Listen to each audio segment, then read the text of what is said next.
Herkese selamlar. Bugün sizlerle artık biz valyuta alışını öğreneceğiz. Valyuta alışında neler dikkat etmek lazımdır? Bildiğimiz gibi artık biz xaricdən mal alırıq. Buna görə də mütləq şəkildə bizim bank hesabımızda dollar olmalıdır və yaxud da avro olmalıdır ki, qarşı tərəfə ödənişi də o formada edə bilək. Amma biz Azərbaycanda yaşadığımıza görə mütləq şəkildə biz bank hesabımız, yəni dollar və yaxud da xarici valyuta hesabımız olmalıdır. Bunun üçün də biz bir şeydə artıq onları necə aktivləşdirə bilərik deyə baxacağıq. İlk öncə bu 3 mərhələdən başlayır. Birinci mərhələ valyuta alış-satışı üçün sifariş.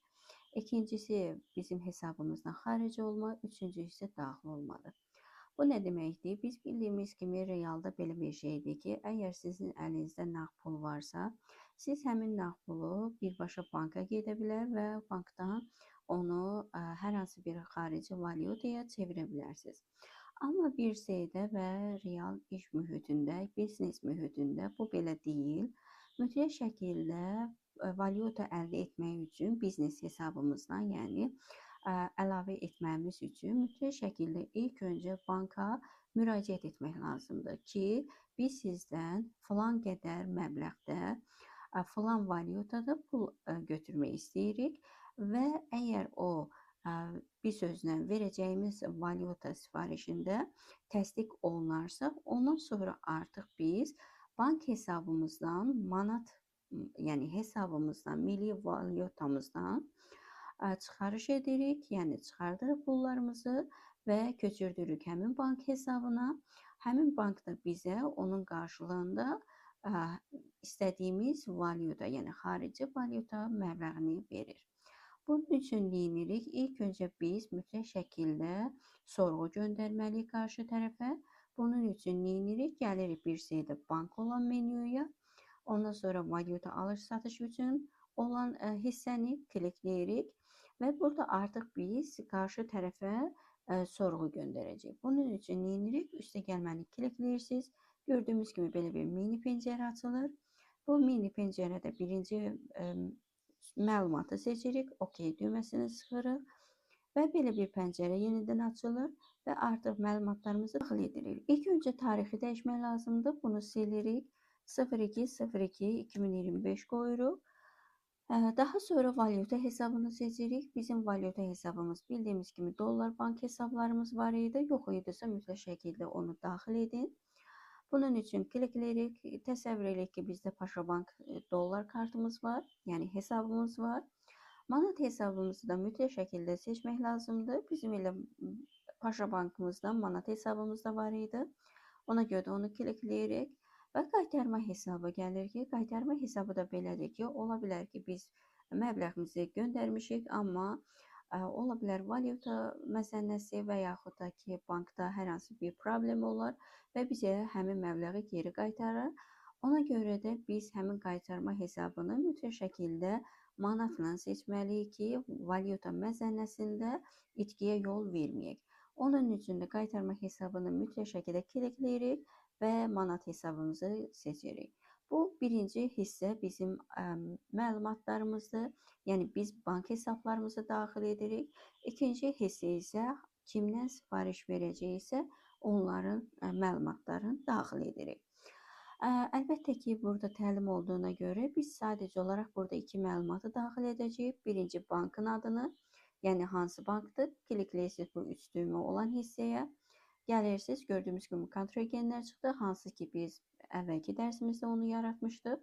Gəlirik, öz təşkilatımızı tapırıq, alış kontragenləri və burada kapital bank var. Onu klikləyirik, düşür bura. Müqaviləni də mütləq şəkildə seçmək lazımdır və klikləyirsiniz bura. Gördüyümüz kimi valyuta alışı müqaviləmiz var və klikləyirsiniz və artıq o da düşdü. Digər hesabları da valyuta hesabıdır, manat hesabıdır. Onu realda əslində verilir, onu daxil etmək lazımdır. Amma indi bizdə bu vacib olmadığına görə biz onu daxil etmirik ki, vaxtımız getməsin. Sonra gəlir üçüncü hissə. Üçüncü hissə isə artıq bizdə nə qədər məbləğ alacağıq, hansı valyutanı alacağıq və məzənnəmiz nə olacaq, onu göstərir. Yəni əlavə məlumatları və əsas məlumatları əlavə edilməsidir. Valyutanı birinci seçirik. Biz indi dollarla Amerikadan alacağıq deyə ona görə USD qəbul edirik. Klikləyirik, aktivləşir və gördüyümüz kimi Azərbaycan Milli Bankı məzənnəsi ora düşdü. Əlbəttə ki, burada birbaşa qoşulmadığına görə birisi, yəni onlayn olmadığına görə burada bizdə köhnə valyutanı göstərir. 1 dollar 1.70 kimi göstərir. .75 kimi göstərir. Amma realda bu hər gün yenilənir və günün məzənnəsinə görə daxil olunur. Daha sonra valyuta məbləğidir ki, mütləq şəkildə nə qədər alacaqsa onu daxil etmək lazımdır.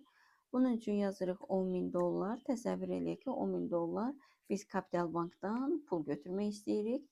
Sonra məzənnədir ki, bu da məzənnə. Gördüyümüz kimi burada 2 dənə məzənnə var. Bir var bizə verilən məzənnə, bu günün məzənnəsi. Bunu biz dəyişə bilmərik. Bir də var ki, bu məzənnə. Bu məzənnə odur ki, biz qarşı tərəfə təklif edirik ki, maksimum kurs filan qədər olarsa biz razıyıq. Məsəl üçün, ola bilər ki, kapital 1.75-dən satır, amma o bizə sərf eləmir. Biz deyirik ki, bizə maksimum 1.71 olarsa biz götürürük. Bu deməkdir ki, bizim artıq qarşı tərəfə veririk. Qarşı tərəfə təklifimiz razı olarsa, o artıq təklifimizi qəbul edir və bizə valyuta ilə pulumuzu ödəyir. Daha sonra gəlir sifarişə qədər etibarlıdır. Bu nə deməkdir? Bu o deməkdir ki, biz bildiyimiz kimi biz yazdıq ki, ayın fevralın 2-sinə qədər elə bir göndərik. Amma belə bir şey ola bilər ki, indi mən mal alışı edəcəm və mal alışının da müxtəlif şəkildə vaxtı olur. Təsəvvür edək ki, biz bir həftə ərzində Apple şirkətinə filan qədər məbləğ ödəməliyik.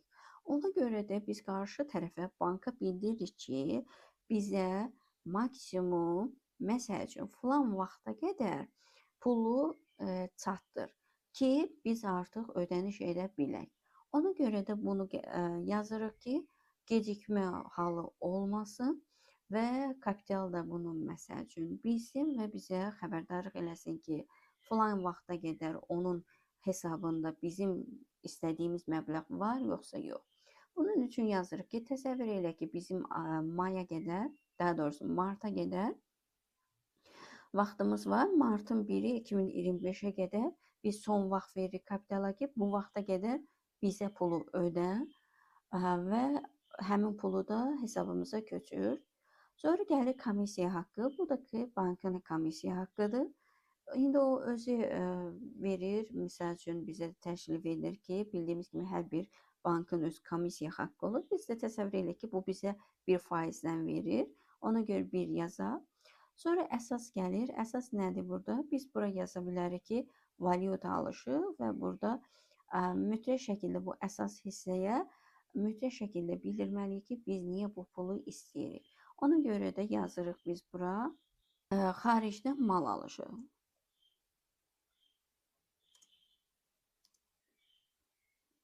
Yəni kapitala bildiririk ki, bu 10.000 dolları biz niyə istəyirik. Ondan sonra əməkdaşımız klikləyə bilərsiniz, hər hansı bir şəxsi oradan seçə bilərsiniz. İndi tutaq ki, gəlin yazaq elə Sabinəni, güya bu həmin şəxsdir. Şərh hissəsində də xaricdən mal alışı, bu artıq bizə aiddir ki, biz bildiririk ki, yəni niyə bu əməliyyatı aparır və gələcəkdə hər hansı bir problem olarsa, nəsə bir məlumat əldə etmək istəyərsə, o zamanı baxa bilərik. Və ondan sonra artıq heç bir məlumatı daxil etməyə ehtiyac yoxdur. Klikləyirsə formalaşdırmanı.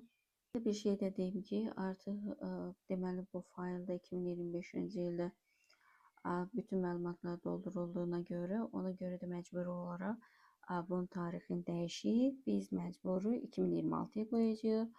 Ona görə də gəlin qoyaq elə bir 01 2026 ki, yaddaşa verilsin. Ona görə klikləyirik və budur. Artıq bizim valyutamız demək olar ki, düşdü və valyutamızı alışı edəcəyik və çalışacağıq ki, artıq biz alışı da mütləq şəkildə 2026-cı ildə edək.